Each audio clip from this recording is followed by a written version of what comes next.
Folks, I went out for an appointment this morning, and Rachel doesn't live far from where I had the appointment, so I dropped into her on the way back home. And apparently, Rachel used to live in a very old house briefly before she moved into the house that she has now. Recently, a former resident had contacted her, and this former resident did not know that Rachel does paranormal investigating. But he did ask, did she experience anything in that particular house? He described his experiences that made him leave the house and not come back. So she told me about this contact she had with this guy, and lucky enough I had my recorder with me, because lately I've been going out and no equipment at all, but for some reason I decided to put the recorder in the bag because I was going to be waiting some time for this appointment, and I was going to go through the settings and familiarise myself with those. But I'm lucky I had the recorder, so I could record this interview I had with Rachel about this particular house. Now, to put a picture in your head, it's a terraced house, typical early 1900s, late 1800s terraced house, red brick terrace house with a small bit of a garden, with concrete and a tiny little wall. Wouldn't say the outside space at the front is any more than 5 or 6 feet, but the house at the front had a window that came out from the house, sort of with 3 angles. So you had a flat angle and 2 angles back that way. It's a 2-story terraced house. So I'm going to roll this piece of audio footage with Rachel telling us the story. Hello, I'm just in Rachel's house, and lucky enough I have the recorder with me, because Rachel just had contact with somebody lately, and lucky I have my recorder with me because she's going to tell me what she just told me. And it's an interesting story, actually. Hi everyone. Basically, it was just an old house I used to live in. I was chatting to someone that lived in it. Basically, and the person had said they were in it for a good while, right enough after I had left, and all of a sudden then they asked me first of all, did I believe in ghosts or things like that, and I said yes, I do believe in spirits and other things. And he says, as long as you don't think I'm mad. I says no. So the next thing was, he says about, did I ever see an old woman in the living room or kitchen? I says no. I says, to be honest, I never seen anything like that. I says, but I had that weary feeling, there's something just not right about it. But he said then that he got up a few nights and there was an old woman sitting in the living room or standing in the kitchen, and every time he moved or blinked, this lady would disappear. And he says that it ended up one night he heard a wild clattering downstairs, and he landed down, and his furniture, there was a sofa, table and chairs had been moved to the other side of the room, and that just completely freaked him out. He says that he had left it that night and didn't go back near the house. And did he say everything? the kitchen table, the chairs, and the sofa was moved. So it wasn't light stuff. It was No, it was for heavy furniture. stuff. Because I says, listen to him. I says, are you sure no one was in? Because when I lived there, it's the same door. You could put your backside against it. That's how I would have got in if I had no key or left my key in the house. He says no because the chain's on and the snib's on. So the next thing was that was grand. He moved out and he was speaking to another fella that had moved in, and supposedly this fella lasted 3 days because he had seen something and he left too. He didn't want to come back. Yeah. So With the movement of objects, it's very. People would put that down to negativity and stuff like that, but yeah, we can throw a lot of theories at it. We could say, the objects are moved around the house because the spirits, for want of a better word, don't want somebody else in the house, kind of thing. The physical movement of objects too is it's open to theory. Is the actual object moving, or do they? There has been cases where I heard of a case of a cup moving. yes, And it was taken away for analysis. But the house that it happened in, there was matching cups, and they took the other cups with them. Yeah, And it turned out the one that was moved, the molecular structure of the moved cup was different than the ones that were in the yes. kitchen, basically. But the house, I was in the house, and this was before we were paranormal investigators, and the energy was heavy, but we didn't. We weren't as open-minded as we are sort of now. If we had been, things might have been different in it, but I just knew there wasn't something like. It was not that you were afraid in it, but just didn't feel right. It was a heavy energy when I remembered. And it's an old house too. It's an old terrace house. The person, maybe it was a previous owner, quite possibly, who died in the house and still living in the house, and maybe didn't like where he had furniture and stuff like. Because I don't know if it was the same way I had it or not, but I know the kitchen table he still had in the kitchen, but that kitchen table was there in the house. It wasn't mine or it wasn't his. It belonged to, I suppose, the landlord put it in or whatever. Yeah. Or maybe it's been there years. You wouldn't know. Yeah, I mean, people do like the scary stories and that, but I like the. I don't know. I don't see it. I don't. It is scary when you hear it, like, because the first time you told me, I'm going, wow, imagine walking down the stairs and you see this old lady that you can almost see through or whatever. That could be residual. But then again, you don't know. It's very, very difficult. It is. I mean, like, if you were in the house now, we would have had so much opportunity to do a lot of research over a period of time. But the thing is, when you're living in a house, that's your safe space kind of thing. I know an odd thing happens in my house, but not as much for me to leave the house kind of thing. Subtle things now and again, and an odd thing thrown and that, but I'm kind of used to that, even though it's a new place. Yeah.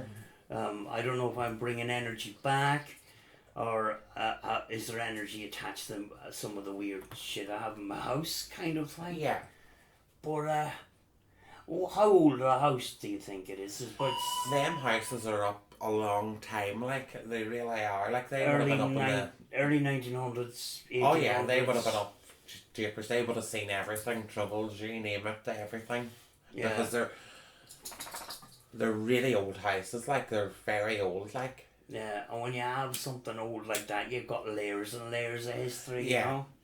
But you would explain the old lady away by a residual energy or something like that. He did mention about, the window that was up up in the ceiling. Oh yeah, the attic kind The of. attic, but it was actually a window. And Yeah, there it was was a another skylight. window then above it when you went into the attic. There He was- did say something about it, and I says every time I look, I hated looking up there, but I would have loved to went up to it, but I didn't feel right. Look, I just thought, no, that's not right. But when he mentioned the attic, the window, the skylight sort of thing, I was like, The skylight, what it was on the top of the stairs. Do you know where you would have an attic door? Instead of an attic door, there was an attic window. yeah. And then on the roof, there was a skylight window. So in order to get light into the staircase, that's the way they had to do it, sort of thing. But it's that was Yeah. crazy. I wasn't expecting that story. I was just lucky I had my recorder with Because me. I was sitting in the living room there, and it was after 12. It must have been near 20 past 12 when he messaged me. Today? No, the other night. Oh, right. And it started off, he didn't want to. He says, I hope you don't mind me asking this and all. And I was like, well, what? Because I know him like years and years from running about or whatever. He's an older man, like he wouldn't be in his maybe 50s. Yeah. You know. And I was like, go on ahead. And I was sort of thinking, something must have happened to the house or something. That's I was thinking, was a new lived there after me. Yeah. And then when he mentioned them, he said, you're probably thinking mad in the head and all. But he says, there's a ghost there and all. And I was like, oh, I believe in spirits and all, like. Yeah. Fucking hell. It might be a good idea to actually interview him at some stage. We don't actually have to sit down in front of a camera and that. Just talk to him on the phone and get his side of the story. Yeah. I know he's going to tell the same story as you, but sort of more in depth kind of thing. Do you know? Well, that's crazy, isn't it? I know. It really was. Like, 'cause I wasn't expecting that. Because you only heard from him when he would only message me going, oh, Rachel, there's a load of posts here for you and stuff. And it's sort of like maybe there's posts too that I never collected because it's all junk mail. Yeah. In comparison to the other houses that you were in, there was something heavy about it. Oh, yeah, there was something definitely. But I kind of put it down to the house because I'm not as mad about... I just thought because it was an old house, like, because the Yeah. newer houses aren't like that. But With when you... the Yeah, amount of people that would have been living and probably passed away or whatever and over the years. but, you know, sometimes, I don't know if you know, Well, you're... that boo out for the toilet. I'll get him out in a minute. Do you know when you go into a house, you can feel different energies and shit? Oh, yeah. I mean, any of the previous houses that you've been in or whatever have been completely different to this one. This one yeah. was kind of it was kind of heavy in that. It was, yeah. But, you know, now I'm paranormal on the brain, but back then, we didn't really. we wouldn't put a second thought to it, sort of thing. But, I mean, like, if that house is constantly having problems, we might be able to have an opportunity to try and get to the bottom of it. We can't sort it out I know, yeah. as such, you know, but we'll try and do some ITC and whatever. Then again, just because a place is haunted doesn't mean they're going to communicate through ITC or EVP. That's the thing. Yeah. But it's worth a shot. But folks, we're going to leave it. Is that all? Okay. We're going to. Is that it basically? Yeah. That was really the story, like, and I was just thinking, right, good. That's mad. Yeah. That's mad. We yeah, we might have an opportunity at some stage. But we'll try and have a conversation with your man. We can have an interview through the phone, sort of thing. You know, we can arrange and stuff, and we can keep him anonymous or whatever. But then again, he's going to say the same thing as you. But then again, he might go into more detail, sort of thing. But just lucky, lately I haven't been carrying around a bag with any equipment at all because there's no flipping point. I know, yes. For some reason, I brought my recorder today and no camera. Yeah. You know, and it turned out that we needed the recorder to tell that story and that. Because people like their little stories like that, but this is on the moment. It's not one of these stories from 1700s, which could have been spread by the public houses and yes. people being sloshed out of their head and adding to it. Yeah. This is here and now kind And of he's thing. not, he wouldn't be a drinker. He would of course, like any of us, he'd have a wee drink maybe at the weekend or something like that there. He doesn't drink all the time or nothing, so it's nothing to do with anything like that there. It's nothing to do with alcohol. He works during the week and stuff like that there, and you'd see through it maybe if someone was drinking or drugs or whatever. Yeah, well, that's like that. one Yes. of the... It's very difficult. It's a very difficult thing to ask, but that's one of the things you have to go down the avenue of first. Does the person have a history of alcohol or drugs and stuff like that? It's a very difficult personal question to ask. Yeah.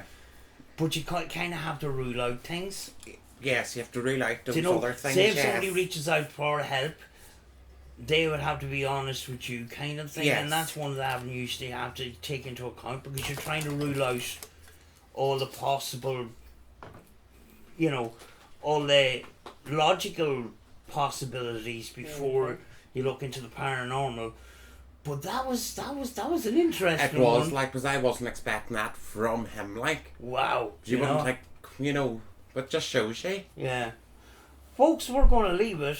Okay. We're going to leave it, and I just thought I would record this, and because it's on the moment. We're in Rachel's kitchen and that, and she just, the minute I came in, she says, "You never guess what happened. I got this call and that," and she told me the story, and I says, "Do you mind if we record this?" So she told the story again, so that you can hear it. Yeah. There you are. Folks, we're going to go. We're going to finish our tea and that. And we'll see you in the next one, folks. Bye-bye. Bye.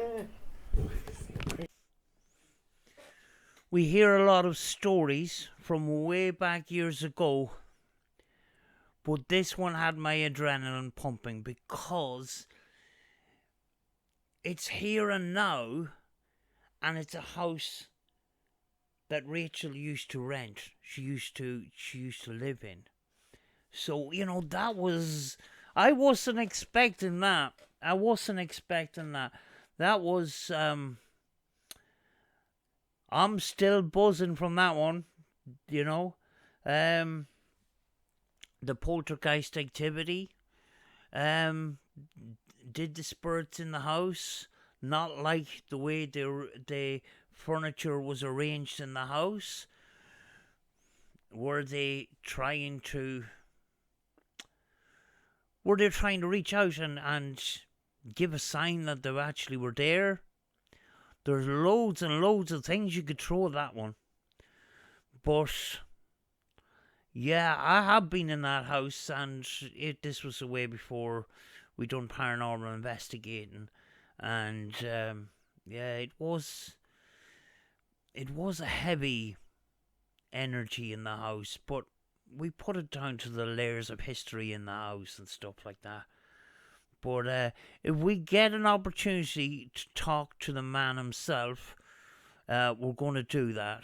And the great thing about this is sometimes people don't like being on camera, and a voice recorder is more comfortable for them. So, if he's not willing to come on camera, we can still record it like a radio interview.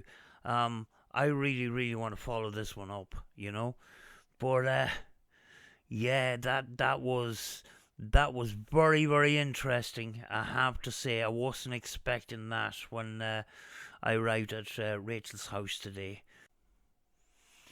These kind of experiences that people have can affect them for the rest of their lives.